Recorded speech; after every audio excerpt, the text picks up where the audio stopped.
Welcome everyone. My name is Nick Marshall and I'm the manager of exhibitions and programs at the George Eastman Museum. I would first like to start off by thanking you all for joining us for today's exhibition talk with William Green, who curated the recently opened retrospective exhibition Carl Chiarenza, Journey into the Unknown, which is the subject for today's talk and why you all are here.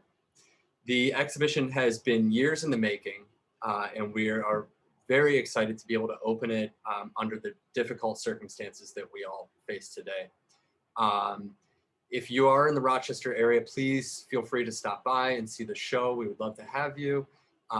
We've taken many precautions to keep our guests safe, including online ticket purchasing, sanitizing stations throughout the museum, limiting gallery capacities. So if you are feeling comfortable and would like to come, we definitely encourage you to visit.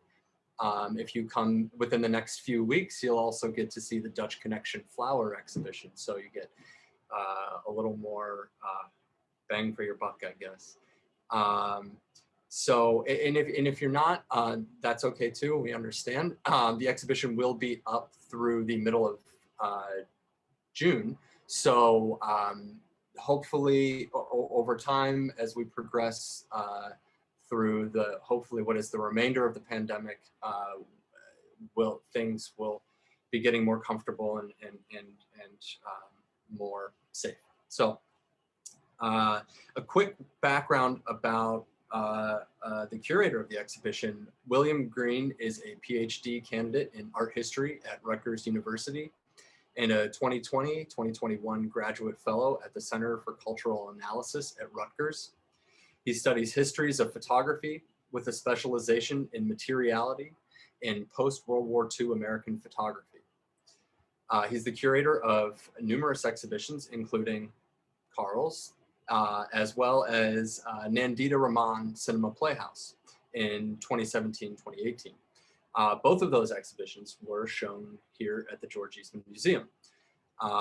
Will has a connection to the museum that some of you might be familiar with Will, and you've seen him maybe do some other presentations in the past or some of our history of photography rotations.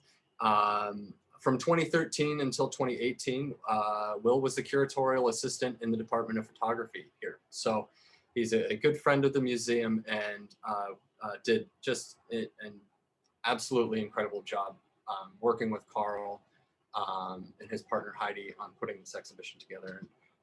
And first just would like to thank Will for all of the work that he's done. Some of you may see that we do have closed captioning that's at the bottom of your screens. If you'd like to turn this off, you should have the ability to do that. If you just click on the CC icon, you can turn it off if you'd like. We're experimenting with a new closed captioning service today, so let us know what you think. We want to be able to offer this for all of our programs, so as many of them as we can. So we're trying some options out. Please feel free to ask questions at any point throughout today's talk by using the Q&A function, which is another little icon at the bottom of your screen. At the end of the presentation, we will go over as many questions as we can. The chat icon is open, and if you would like to drop us a line, say hello, let us know where you're tuning in from. We'd love to hear from you all. But if you do have questions, please submit those to the Q&A. It's just easier for us to kind of keep things in order and get to as many of them as we can. We are recording today's talk, so if you aren't able to catch it all, or you want to revisit it, it will be on our YouTube page in about a week. So feel free to check back. You should probably be getting an email from us as well with the link once it's live. So please revisit, share it. We'd love to be able to offer that to you. So with that, I would like to turn it over to Will. Oh, Will, you're muted. I'm going to mute myself now.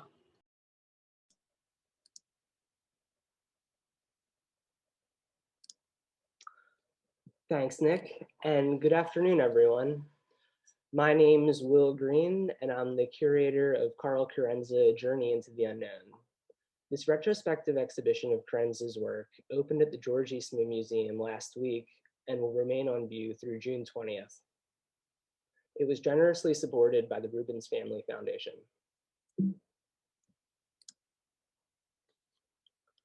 I'm broadcasting today from Newark, New Jersey, which for those of you outside of the Northeast is about a 5-hour drive from Rochester. And like most of you, I haven't yet seen this exhibition in person. In fact, because of pandemic-related travel restrictions, it's been just over a year since I last stepped foot in Rochester, although I've spent loads of time there virtually, especially over the last few months. Because I was kept away from the museum during the crucial final stages of preparation for this exhibition, the Eastman Museum staff had to step up even more than usual to see this project through. I'm deeply grateful for their dedicated efforts. In particular, I'd like to thank curatorial assistant extraordinaire Megan Jordan, who worked alongside me during every stage of this project. Nick Marshall also provided critical input throughout, finding elegant solutions to each of the many, many issues I overlooked when laying this exhibition out digitally. Lisa Hostetler and Jamie Allen of the Department of Photography gave expert advice on the exhibition's texts, and Molly Tarbell's copy editing made them readable.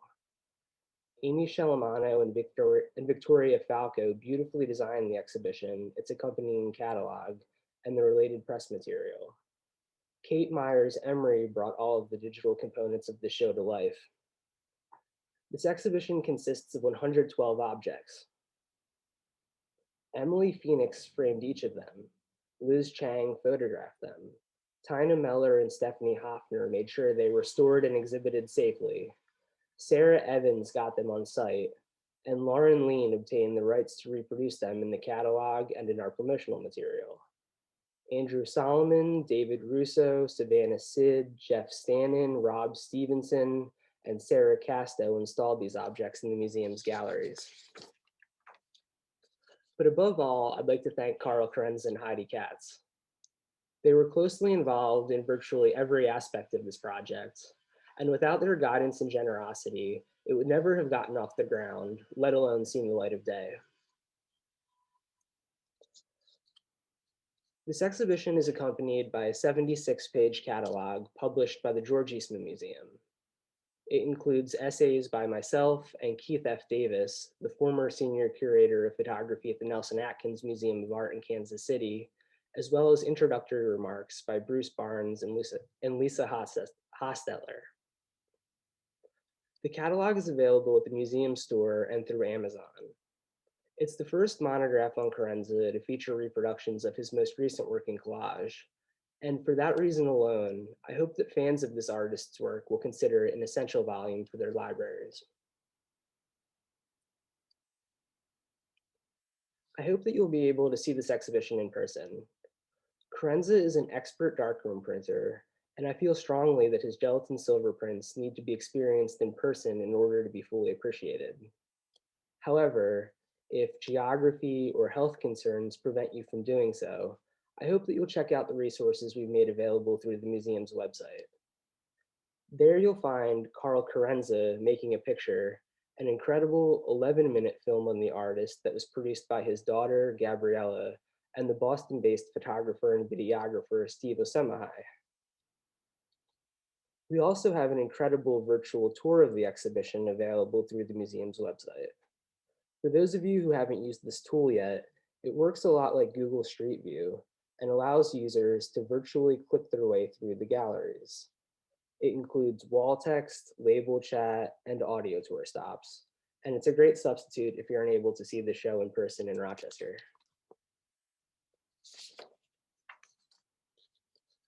Under normal circumstances, this talk would have been given in the galleries at the museum, in person with all of you, and among Chiarenza's work. Although that's obviously not possible at the moment, I've tried to organize this talk as if we were in the galleries together. I'll be giving you a quick walkthrough of the exhibition, its physical and digital components, and some of the things that, at least for me, stand out as highlights and key themes. The seeds for this exhibition were planted all the way back in 2015, when Chiarenza began working with staff in the museum's Department of Photography on a major acquisition of his work. Over the course of the year, curator in charge Lisa Hostetler and I visited Chiarenza's home studio on multiple occasions, poring over literally hundreds upon hundreds of his photographs. This project culminated in us selecting 81 pieces, which along with 38 already in the museum's permanent collection, places George Eastman Museum among the premier destinations to study Chiarenza's almost 7 decades of work. And of course, it's also a testament to the extreme generosity of Chiarenza and Katz.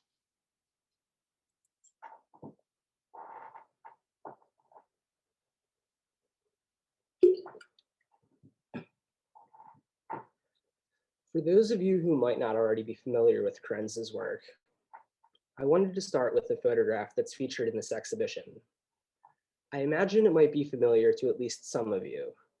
It's been part of the Eastman Museum's collection since 1964, when it was first included in a special exhibition organized by Nathan Lyons for that year's World's Fair in Queens, New York. And in fact, Chiarenza's relationship with the museum dates back even further.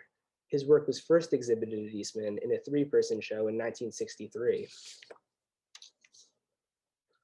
Like much of Chiarenza's work, this image is somewhat disorienting. Unlike most public images, this one doesn't show us a famous celebrity, an iconic landmark, or for that matter, anything else that we might easily recognize as having come from our familiar, lived-in world. Indeed, it's quite difficult to know exactly what we're looking at. Perhaps this photograph could be a microscopic photograph, like those made by research scientists. Or maybe our sense of scale is off.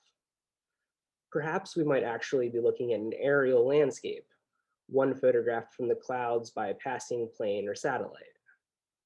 Moreover, the photograph's title, which depending on how you read it could suggest either a macro or a micro view, is of little help.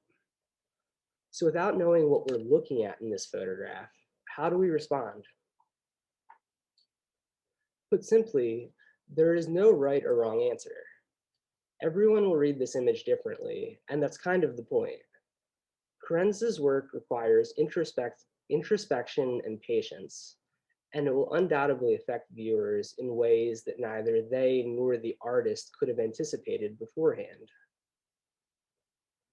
This ambiguity is central to Chiarenza's artistic practice, and it's what makes his work so rewarding to study. However, it's also what makes it so challenging, especially to newcomers who are used to looking through photographs as if they were invisible windows onto the world. In Chiarenza's work, the subjects that appear before his lens serve only as early jumping off points into something greater and something much more mysterious. What matters is not his subjects per se, but how Chiarenza depicts them, how he turns the most ordinary things into new and extraordinary images. Chiarenza has long insisted that he makes rather than takes photographs, and by extension, his images should be seen as transformations rather than literal descriptions of the world. In this sense, Chiarenza's work can be understood as being about photography itself. After all, every photograph is an abstraction. Photos flatten the world, isolate it within the confines of a rectangular frame, and impose upon it the single fixed perspective of the camera's lens. They also stop time, and in the case of Chiarenza's work, they reduce the visible color spectrum to a range of black, gray, and white tonal values. I find this photograph so interesting because of its photographicness, for the ways it probes the medium's inherent transformational characteristics. In fact, its ostensible subject matter is actually the crystallized remnants of a sodium sulfite solution that Chiarenza used to develop his Polaroid negatives. Although this information certainly doesn't help viewers come to their own metaphorical readings of the image, I can't help but be impressed by how the artist was able to draw upon nothing more than the discarded materials of his own process and transform them into such a mysterious and enigmatic image.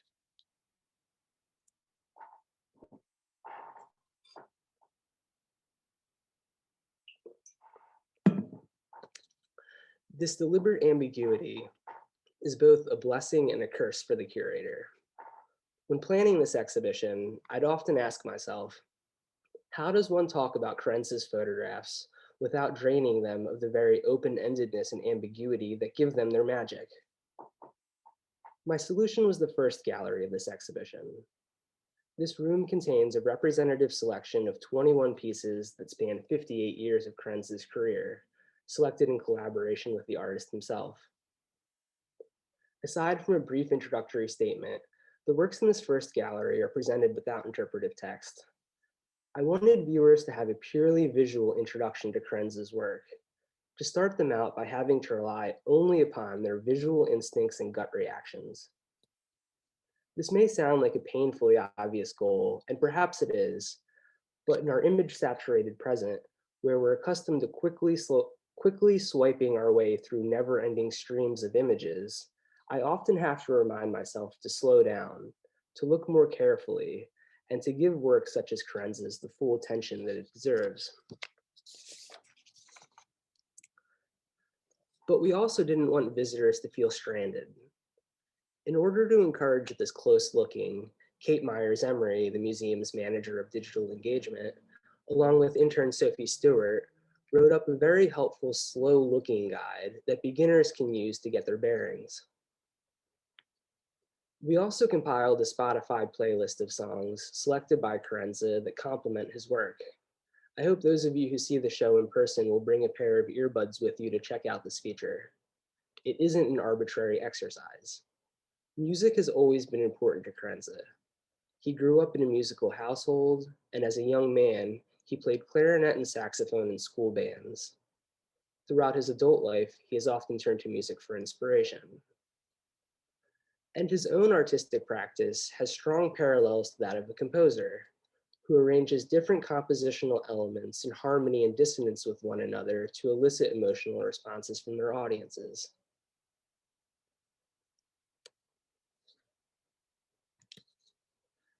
The works in this first gallery are arranged non-chronologically. We did this in order to draw visual connections between pieces made decades apart from one another, and to visually introduce some of the themes and formal devices that connect so much of Chiarenza's work. This is one pairing to which I'm particularly partial. On the left is one of Chiarenza's more direct landscape photographs, made in Tucson in 1976. On the right is a photograph made in 1990, just over a decade after he stopped photographing in the studios and transitioned into a studio practice. Although this untitled photograph on the right is a construction made out of torn scraps of paper, it suggests how Chiarenza continued to explore the spiritual and metaphorical possibilities of landscape, even as his working methods underwent dramatic changes.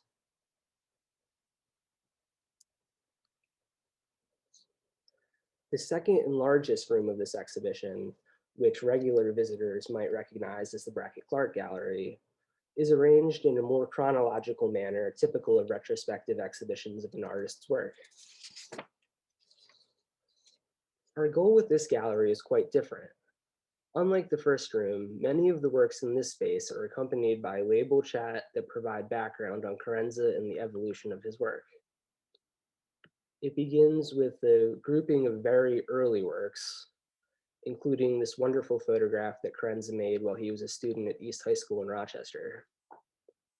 I find this photograph fascinating because it shows how, even as a teenager, Chiarenza was drawn to flat picture planes and the ways that close-up framing can abstract the world and make it look less familiar. I also love how you can spot Chiarenza's name written on the wall, the first of many autobiographical references that he would make throughout his career. I should pause here and note that a difficulty of showing work in this virtual format is that the scale of each object becomes distorted. In reality, this photograph is tiny, only 3 by 3 inches. On the other hand, the largest work in this exhibition is about 10 feet wide.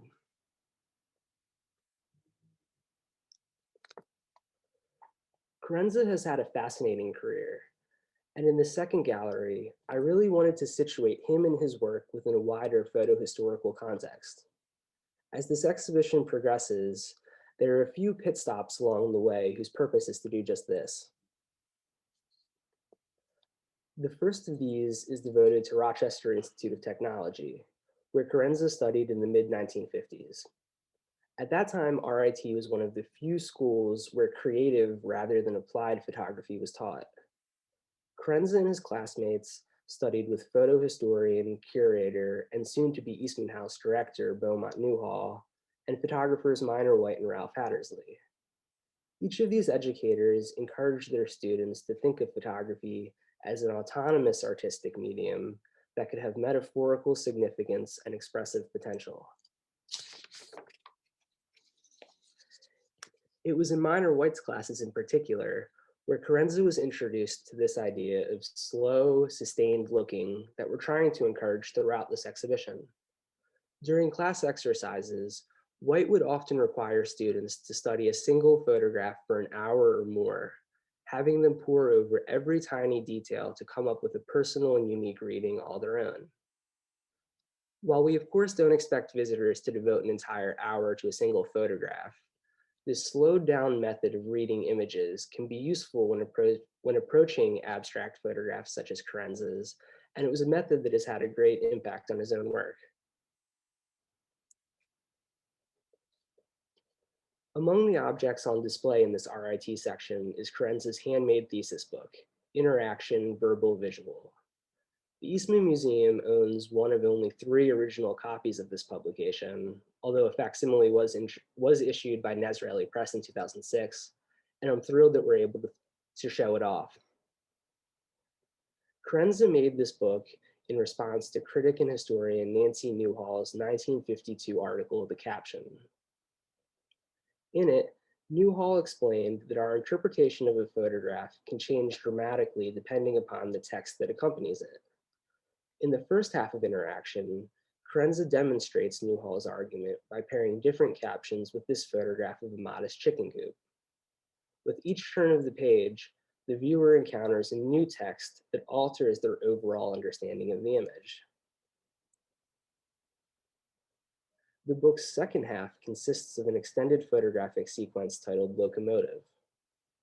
These photographs operate differently in that they gain their meaning not from an external text, but instead visually and internally from one another.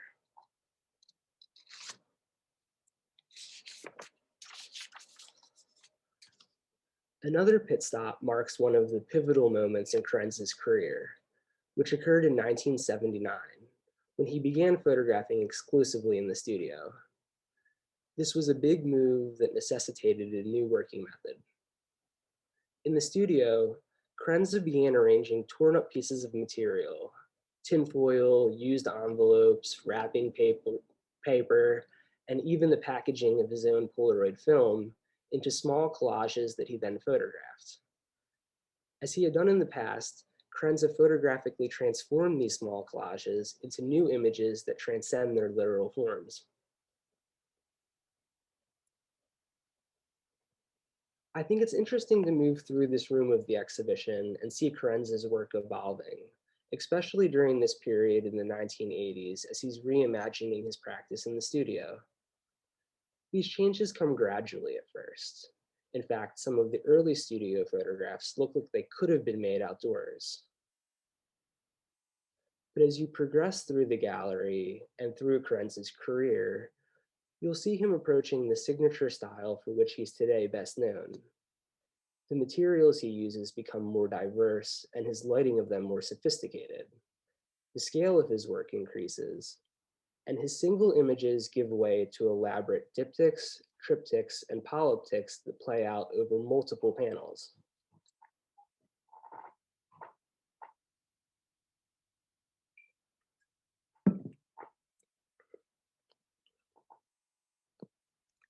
Another pit stop places us in Boston. Chiarenza moved to Boston after graduating from RIT in 1957. He ended up living there for more than 30 years, during which time he was a central figure in the city's vibrant photography community. And in turn, the city had a strong impact on his own work. This section includes one of my favorite and one of the more far out photographs in this exhibition, a large scale 20 by 24-inch Polaroid print. The Polaroid Corporation was based in Boston and was a major supporter of local photographers, including Chiarenza.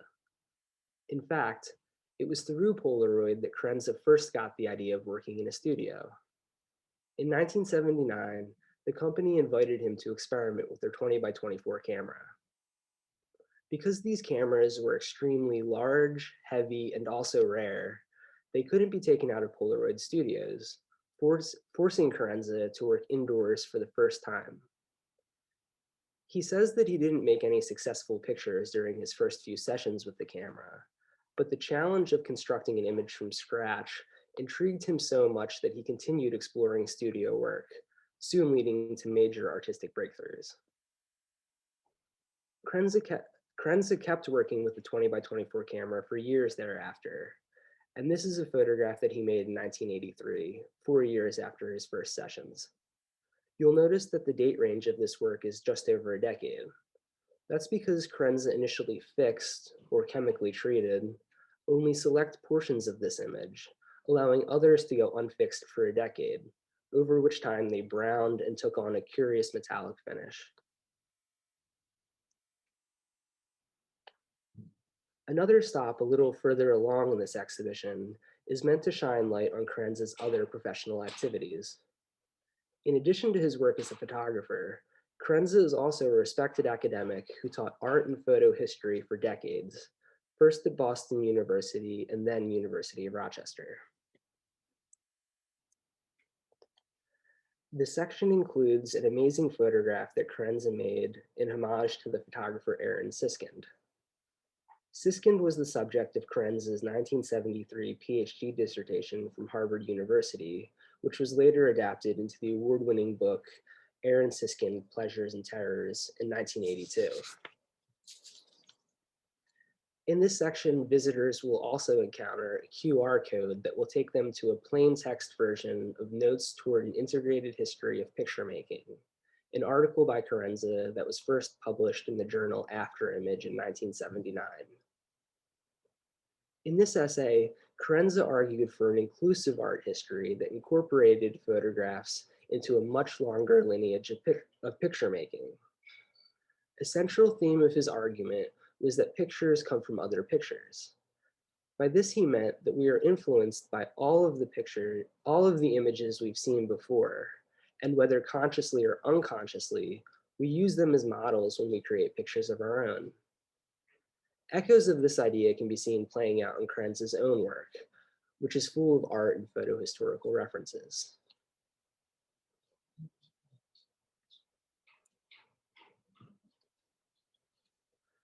I'm especially excited about the third and final room of this exhibition, which is devoted to Chiarenza's most recent work in collage.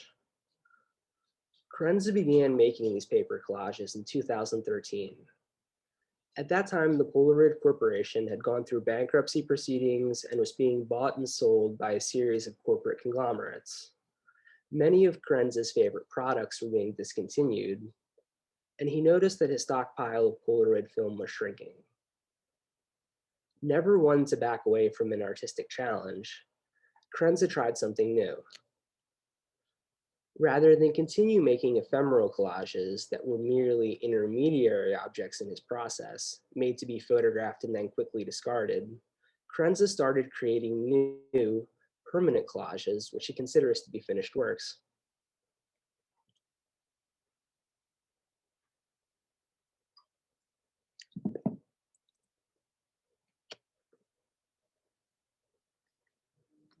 I find these collages fascinating. On one hand, they display many of the formal hallmarks that distinguished Chiarenza's earlier photographic work. Sharp jutting lines, elusive floating shapes, dark and brooding palettes, and so on. Here's one pair that's on display in the first gallery. On the left is a collage, and on the right is an earlier gelatin silver print. I admit that showing digital reproductions of these objects is cheating because we can't get a sense of their distinct materialities, but I hope it does illustrate what I mean about formal continuity.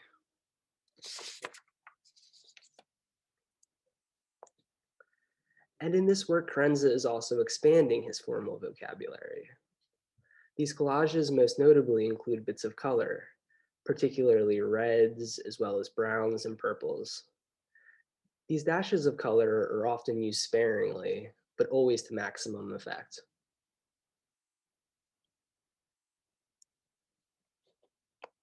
These collages also move Chiarenza beyond the rectangular frame of the camera. The unusual shapes and sizes of these collages is the result of a collaborative effort. Each of their mats is cut by Chiarenza's wife and collaborator, Heidi Katz. While Chiarenza composes each collage on museum board, it's really Katz who finishes them. As you can see from this example, she's often doing much more than just tracing the edges of Chiarenza's arrangements. Instead, Katz is grounding and containing them, completing each of their overall compositions and giving them their final form.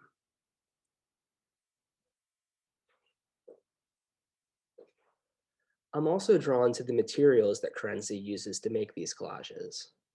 On one hand, the scraps of paper and other discarded materials that appear in them seem so familiar. But after decades of Chiarenza photographically transforming this material into silver photographs, it's shocking to see these materials in their raw form, untouched by photographic syntax. I also find it interesting that so many of these materials are drawn from Chiarenza's past work in photography. As he has done for decades, he often incorporates Polaroid materials into these collages, as with the piece on the left from 2019, which started out as the discarded packaging of Type 55 Polaroid film.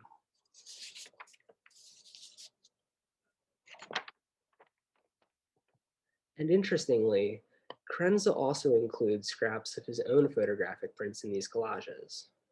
Just as with Sulfite Peninsula, the photograph I began this talk with, in these new collages, Chiarenza is again reusing his own discarded materials. In this way, Chiarenza's often repeated dictum, "pictures come from pictures," is made literal as his earlier photographs become the raw material with which he creates new images. In a talk given at the George Eastman Museum in September 2015, Chiarenza described his artistic practice as a looping helix, and I think this is a great way to put it.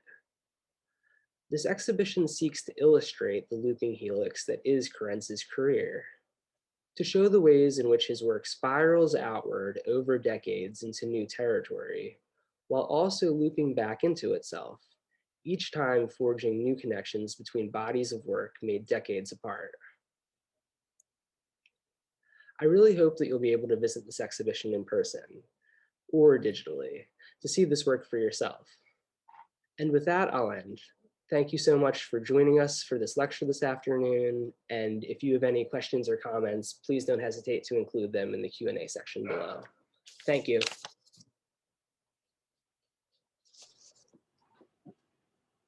Hey, Will, thank you. Yeah, we've got quite a few questions coming in. So there was a question about Carl photographing his collages, and maybe you can just confirm this. So the question was he photographing his collages? But that's kind of like a two-part answer. So yes and no, if you want to answer, just kind of confirm that. Yes. So after 1979, when he transitions his practice from being an outdoor photographer into an indoor studio photographer, after that point, all of his photographs are paper collages that he constructs in the studio, but these are collages that are made for the express purpose of being photographed. Oh. And then the new work. And then the new work are paper collages that are the final finished art objects. So they aren't photographed. These are actual scraps of papers and whatnot. Yeah, thank you. Okay, can you comment, the question was, can you comment about the influences of Carl's work in vision? And vision. Can you comment about the influences of Carl's work and vision? So Carl's influences. Yeah, Carl's work is often compared to kind of these two main figures. Minor White on one hand, the person I referenced earlier in the talk with whom he studied at RIT, and Aaron Siskind, the American photographer who was the subject of his dissertation and subsequent book. Um, but I think that that is kind of a reductive view of Chiarenza's work. His influences range from old paintings to music. I kind of mentioned the importance of music in my talk, but there's also numerous photographs of his made throughout his career that specifically reference his favorite musicians, including one on Rossini. It's in our collection in the museum and in the exhibition. Um, Did you mention the playlist? I may have missed that if you did. yeah, there's also a Spotify playlist with some of the songs that he recommended. Yeah, that is available on our website on the webpage for the exhibition. So you can hear some of Carl's influences there if you're interested. What was the greatest surprise while doing your research? Wow. I've been doing this research for so long that it's so hard to even think back to surprises. Um, I think that what I was really surprised about was when I first encountered Carl's work, I didn't realize quite how much it evolved and changed over time. It's really easy to kind of pigeonhole any artist, but him, as well, into thinking that he is just the guy who photographs stuff taken from a recycling bin. But it was really interesting to kind of compare the earlier work before he moved into the studio, into the later work, and see these kind of curious continuities. And especially in the material, it's fascinating how if you visit the exhibition, you'll see that the earlier works, like most artistic photographs from the 50s through the 80s or 70s, are these kind of small gelatin silver prints that rarely exceed 11 by 14 inches. And I was definitely surprised to see the variety of presentation methods that he explores later on. So it's fascinating to me that the work grows in scale. This is, of course, happening around the same time when so many other photographers in the 1980s and early 1990s are really blowing up their work. And seeing these multiple panel pictures really surprised me. And of course, all of these things you can kind of trace to the present with his collage work too, which was surprising. I guess I was surprised by to answer your question, the kind of the way that he's able to, Carl kind of sticks to a central idea and always stays true to himself and doesn't necessarily jump all over the place. But if you really take a wide look at his career to see the ways that his work slowly evolves, but always staying so singular and recognizable. So there are a lot of questions that have come in. So I'm just going to apologize to everybody in advance if we don't get to everyone. We're going to try and get to as many as we can. So does Carl use paper negatives to photograph and print the composites, or are they photographed in film or digitally? They're all photographed in film. He's never shot digitally. But I should mention that I kind of mentioned Polaroid as being this really important supporter of his work. And it's critical to think of Polaroid as being kind of the impetus for him moving into the studio in 1979. But he had been working with Polaroid since I think 1962 or 63, since the early 1960s. And the Polaroid material was really important to his process. So he liked to use instant Polaroid film, specifically 55 film, which gives you both a positive and a negative instant print, or an instant positive print and a photographic negative. And these positive prints are really important because he uses them sort of like sketches, although that isn't necessarily the right way to put it. But in before the studio and after this going into the studio, he uses this material to kind of check his progress and allow him to get a really good understanding of what the final picture will look like. Since the transformational aspect of it is so important, it's really hard to get a good idea of what you're getting. And he's never worked digitally, but he says that he doesn't have any problem with the idea of digital photography, but just that he's so set in his ways working with silver that it would just be too steep of a learning curve and one that he doesn't want to get into. But he's in no way opposed to digital technology. Yeah. Another question came in from our good friend Bonnie Garner. Bonnie was asking how much time would Carl spend on one of his works, especially some of the larger ones? That's a really good question. I guess I've never asked him that, but I can imagine it could take an entire day or longer to really get everything right. Another thing that we emphasize in the exhibition that I wasn't able to incorporate into this kind of introductory talk is the importance of light to Chiarenza's practice. So not only is he arranging these collages to be photographed, but a major part of this is the way that he's lighting them very, very carefully. He's very attuned to the way that certain materials can either reflect or absorb light. And so these kind of test prints that he's making are not only to see what the collages look like, but also to see how the photographic material is picking up on the lights that he has throughout his studio. And the multi-panel works are so complex that they could really take a long time. That is a perfect lead into the next question. Would you comment on the work's most obvious characteristic, the darkness of the image palette? Does it risk mixing ambiguity with obfuscation? If not, then why/how does it avoid that? I think that, so keep in mind that Chiarenza is coming of age and getting his first introduction to photography in the 1950s. This is, of course, the height of abstract expressionism. And in photography, too, abstraction is a huge topic. There are major exhibitions at MoMA in the early 50s and late 50s that explored this topic in depth. So I think at that time, at least, I don't think that many people would think of it as being obfuscation.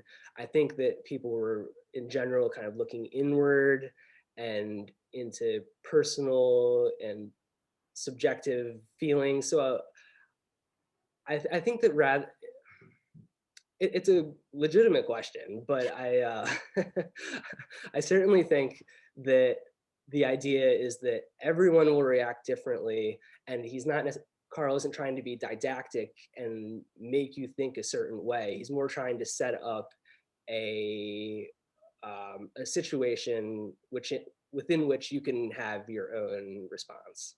Yeah. Maybe that doesn't answer the question.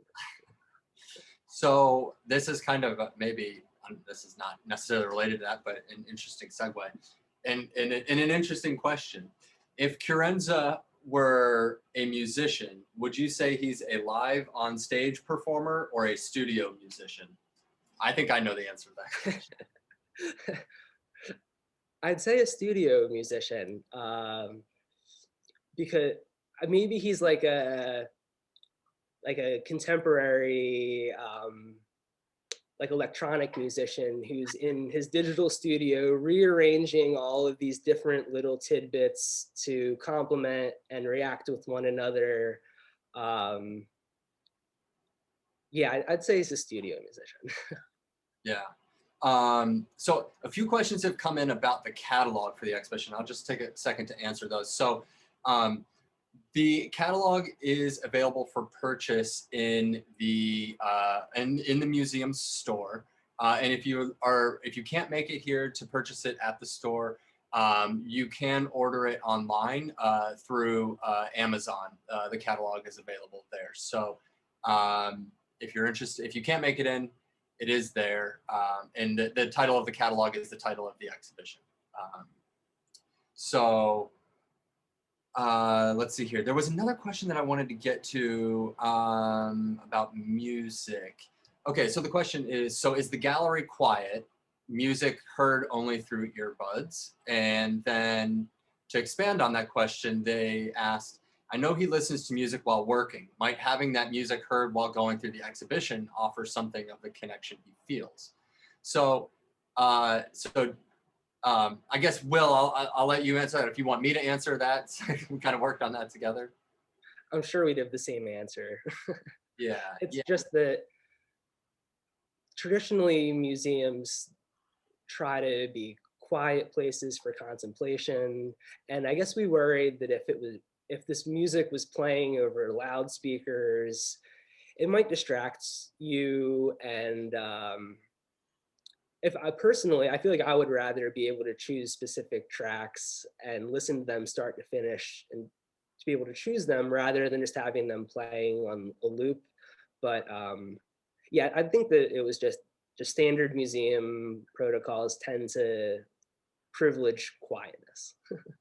Yeah, I would have a similar answer. I think just we did want to have spaces for contemplation with Carl's work. That was something that we really talked a lot about. And while music can certainly give you a new avenue into the work and a new perspective, and particularly kind of getting inside of the artist's mind a little bit in their making practice. So we wanted to be people to be able to access that, but not to make that an integral part of the exhibition. So if people choose to do that, now do they have to wear earbuds? I mean, personally, I don't care. Like if you just had your phone and if you have a phone and you had your phone with you and you were playing music, that wouldn't bother me while I was in the gallery. Some people might not be comfortable with that, but I would be okay with that. And we've also thrown around the excuse me, thrown around the idea of hopefully later on in the spring or early summer when it's safe to do so, maybe having a listening party in the gallery after hours is a special event. Yeah. In regard to a photograph being an image of an image, did Carl share thoughts of how growth of images online shape said image of what an image can be, especially when Polaroid's downturn occurred? Can you repeat that one, please? Yeah. So in regard to a photograph being an image of an image, did Carl share thoughts on how growth of images online shape said image of what an image can be?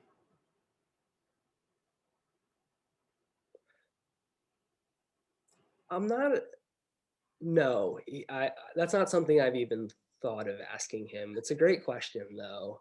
Um, I, I almost think that it's, at least for me, when I look at these collages in particular, which I think this is what the question's focusing on, it's really hard to reproduce them. It's hard to reproduce any object, like I mentioned, the scale, and you don't get a sense of their materiality, but the materiality of these collages is so important. Yeah. A lot of them, some of them include like sparkly material that you'd find on a Christmas card. So they kind of react to light differently. So I'd almost think that they're maybe not a conscious rebuke of digital imagery, but they're very much material objects that don't necessarily fully translate to being reproduced. So we've got time for just a couple more questions. This one will be very quick, I think. Will, are you related to Jonathan Green, who is a photography professor at MIT? I'm not, but he's amazing, and he probably would have done a great job on this project with his work on minor white.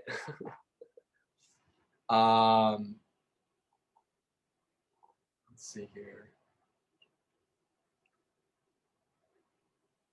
Do you know if Polaroid 55 film is still available? I don't. Maybe someone in the chat would I know was just going to though. say, if anybody in the chat knows, Yeah, please let us know. I think that there's probably a wealth of knowledge of our attendees right now. Is Polaroid 55 film still available?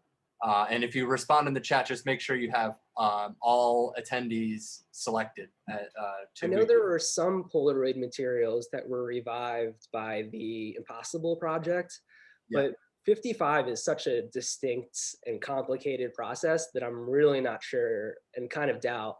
Okay, yeah, people in the chat are saying no.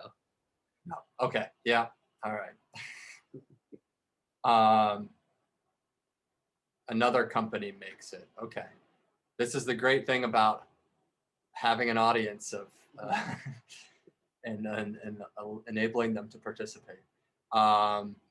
Okay, so I think we've got time for one more question here. So I'm gonna, where was that? There it is. The last question, Will, how did you come about curating this exhibition? Well, as I mentioned in the beginning of this talk, the kind of impetus for all this whole project started in 2015 when Chiarenza invited members of the Department of Photography at the museum into his studio to select works for a large scale acquisition of his work. And the thinking behind it was that this would eventually turn into an exhibition. And I used that the objects of that in that acquisition as sort of like a baseline to start organizing this exhibition. Although we ended up having about almost a 50-50 split between collection objects and ones loaned from Chiarenza's collection, just because of the points that we were trying to make with the exhibition.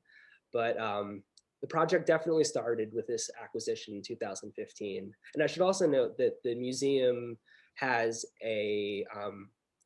their collection available online. So if you just go to the museum website and search Carl Chiarenza, you can see probably most, if not all, of these objects have been digitized. And there's a huge trove of them. And I'll also use this as an opportunity to plug a talk that a special members talk that curatorial assistant Megan Jordan and I are doing next month to kind of go through some of these objects that didn't make it into the exhibition from the museum's collection, because there really are a lot. And there are so many great ones. Well, thank you for the plug. I know I said that was the last question.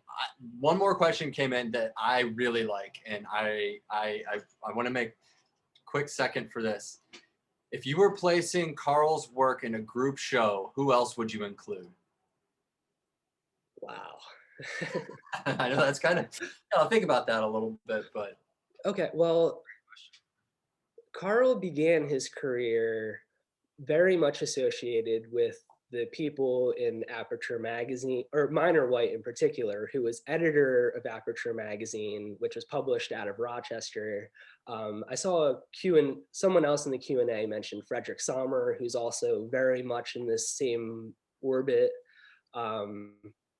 So maybe on one hand, I definitely place his early work and his origins in that kind of spiritualist, metaphorical aperture circle. But I'd also be curious to see what his work would look like next to certain contemporary photographers. Like Eileen Quinlan in particular is someone who I think could be a really interesting conversation. For those of you who don't know, she's a contemporary photographer who kind of dabbles in abstraction, but is a very material practice and has used Polaroid really extensively over the last 15 or so years.